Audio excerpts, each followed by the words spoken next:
So, eto nga yung kwento. Siyempre, accidentally nangyari to eh. So, wala naman gustong matagpilok at magkaganyan, magkasugat ako. Tsaka, after how many years, baby pa ako nagkaganito. Ngayon lang ulit, in my 32 years existence in this world. Wow, charot. Hindi, yan nga, accidentally. Pero hindi ko talaga alam na meron butas doon. Hindi ko din siya nakita kasi halos magkasunod lang kami ng co-workmate ko. Nasa unahan ko siya. Habang ako naman dumadaan, sumusunod sa kanya. Accidentally, ako yung natagpilok doon. Kasi FYI talaga, hindi ako nagsa-cellphone while walking. Hawak ko lang ang phone ko and I don't know what happened kasi nagkukwentuhan lang nga kami talaga.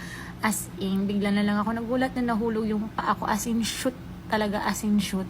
Buti na lang hindi ako natagpilo as in na-fracture yung paa ko, yung ankle ko, or whatever. Gas-gas ng at yan yung nakuha ko. So, thankful pa rin naman ako kasi wala naman may gusto. So, be thankful na lang na walang nangyaring ibang masama. And then yan, pakita ko sa inyo yung butas. Maliit lang talaga to at medyo pa-island pa nga siya eh. I don't know kung bakit nagkasya yung paa ko dyan. And then yun, nahulog ako. And then pagka umaga, nilagyan nila ng mga bato kasi para daw wala na ma-aksidente. Kasi hindi nakakaalam nga, diba? So after that, nag-decide ako after 3 days magpa-anti-tetanus kasi for the safety purposes.